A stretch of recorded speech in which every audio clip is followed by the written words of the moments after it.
Hello friends, आज की class का हमारा टॉपिक है लिमिटेशंस ऑफ कंप्यूटर।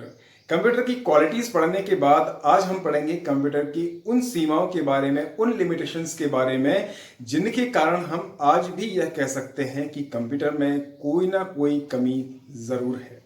तो उन सारी कमियों को मैंने यहाँ पर इस बोर्ड पर लिख करके रखा हुआ है और उन सारी कमियों को हम यहाँ पे वन बाय वन पढ़ने वाले हैं।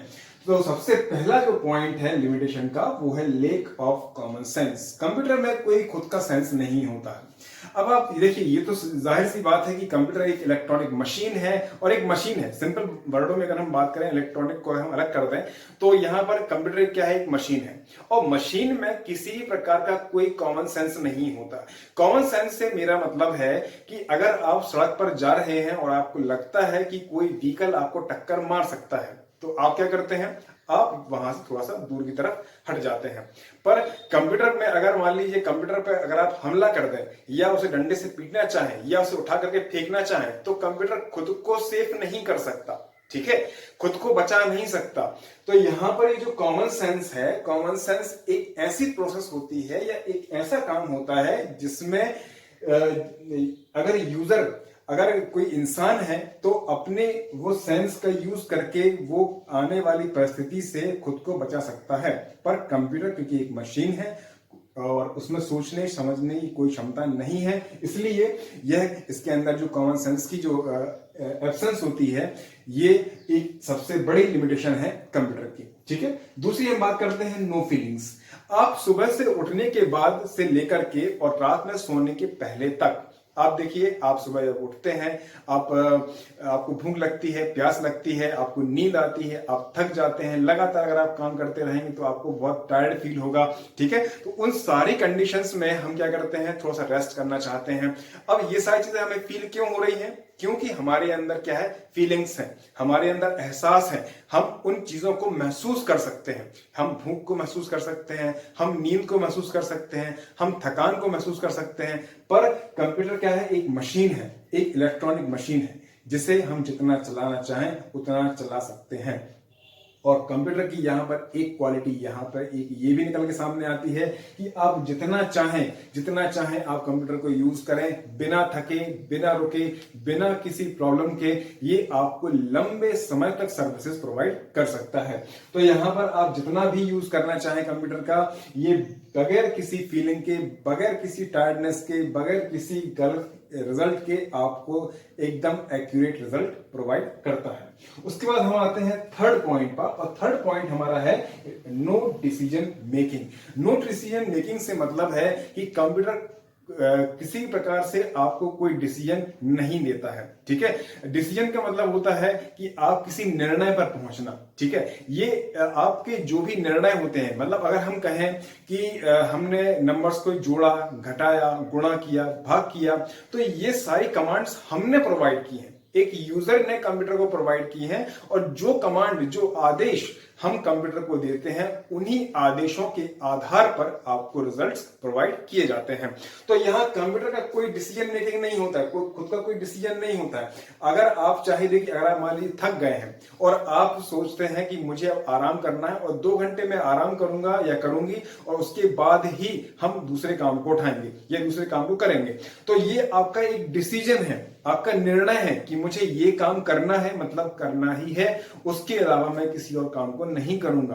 तो यहां पर कंप्यूटर भी ठीक वैसा ही होता है। कंप्यूटर का यहां पे डिसीजन मेकिंग कोई नहीं है, क्योंकि यहां पर डिसीजन इसलिए नहीं ले सकता है क्योंकि ये एक मशीन है और मशीन के खुद के कोई डिसीजंस नहीं होते हैं। यूजर जो ऑर्डर्स प्रोवाइड करेगा, जो इंस्ट्रक्शंस देगा, कंप्यूटर को उन इंस्ट्रक्शन को मानना ही पड़ेगा।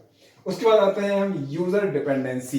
यूजर डिपेंडेंसी का मतलब होता है कि आपके पास एक कंप्यूटर सिस्टम है, आपके पास इलेक्ट्रिक पावर भी है, आप उस कंप्यूटर को चलाना चाहते हैं, पर वो कंप्यूटर केवल तब ही चल सकता है जब एक यूजर उसे कमांड देगा। यानी कि कंप्यूटर की डिपेंडेंसी किस पर होती है? केवल यूजर पर होती है। यूजर चाहे तो उसे सालों ना छुए, यूजर चाहे तो महीनों उस पर जो धूल पड़ी हुई है उसको साफ ही ना करें, ठीक है।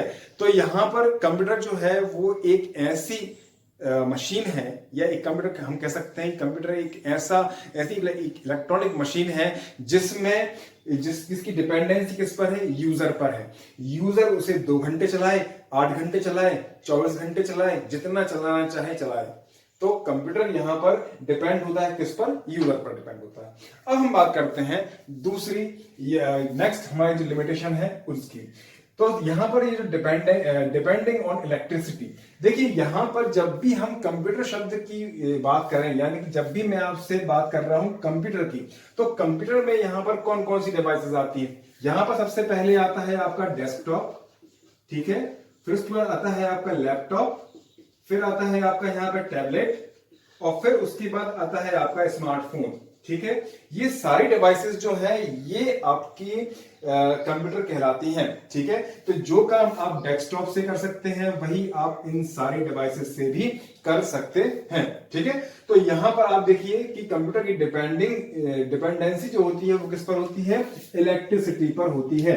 तो यहां देखिए आप डेस्कटॉप को चलाने के लिए आपको इलेक्ट्रिसिटी चाहिए, ठीक है। लैपटॉप को चलाने के लिए आपको लैपटॉप की बैटरी चार्ज करनी होती है। यहां पर टैबलेट को चलाने के लिए भी आपको उसकी बैटरी चार्ज करनी होती है, और स्मार्टफोन को चलाने के लिए भी आपको उसकी बैटरी चार्ज करनी होती है। तो अल्टीमेटली हम यहां कह सकते हैं कि अगर आपकी डिवाइस में इलेक्ट्रिक पावर सप्लाई नहीं हो रहा है तो आप कंप्यूटर का यूज नहीं कर सकते, ठीक है।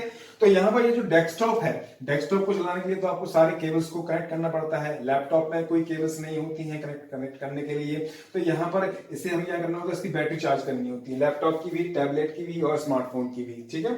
तो यहां पर जो डिपेंडेंसी है कंप्यूटर की वो किस पर होती है, इलेक्ट्रिसिटी पर होती है।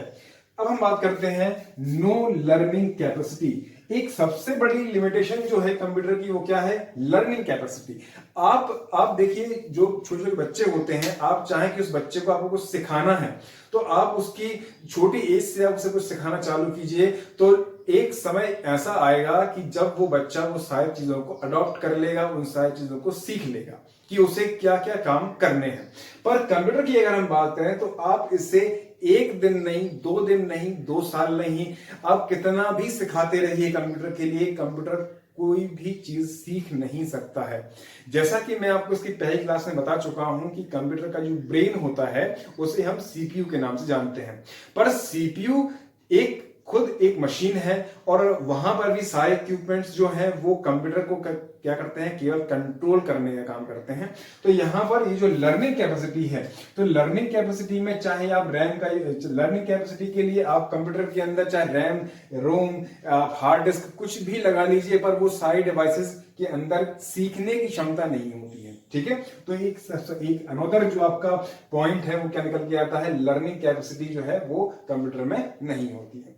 फिर हम बात करते हैं नो थिंकिंग कैपेसिटी। सोचने समझने की कोई शक्ति ना होना ही कहलाता है नो थिंकिंग कैपेसिटी का होना, ठीक है।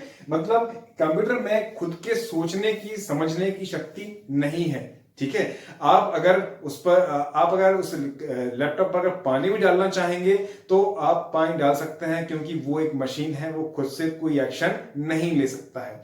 आप अगर कंप्यूटर से कोई आइडिया मांगे, इसके अपोजिट में अगर आप कंप्यूटर से कोई आइडिया मांगे कि मुझे ऑनलाइन वीडियो तैयार करना है, मुझे रील्स बनानी है, मुझे शॉर्ट्स तैयार करने हैं, मुझे और कोई काम दूसरे करने हैं, तो उनके लिए मुझे क्या करना चाहिए, आप कंप्यूटर से पूछ करके देखिएगा। तो कंप्यूटर जो है वो खुद से कोई आंसर आपको नहीं दे सकता, क्योंकि उसमें सोचने समझने की शक्ति नहीं होती है, ठीक है।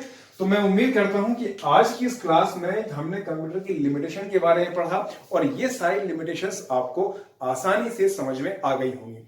अगर कोई पॉइंट ऐसा है, कोई टॉपिक ऐसा है जो आपको समझ में ना आया हो, तो आप कमेंट सेक्शन में लिख करके मुझे जरूर भेजिएगा। मैं पूरी कोशिश करूंगा कि नेक्स्ट वीडियो में आपकी क्वेरीज पर ही तैयार करूं। पर उसके और साथ ही आप चैनल को लाइक कीजिए, शेयर कीजिए और सब्सक्राइब कीजिए, ताकि हर एक लेटेस्ट क्लास का अपडेट आप तक सबसे पहले पहुंच सके। तो आज की क्लास में केवल इतना ही। Thank you very much.